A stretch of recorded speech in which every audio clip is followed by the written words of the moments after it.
బొమ్మలాంటి ఆమె పక్కనుంటే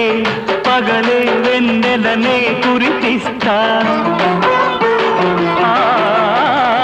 నీడలాగా నాతో ఏడడుగులు సాగితే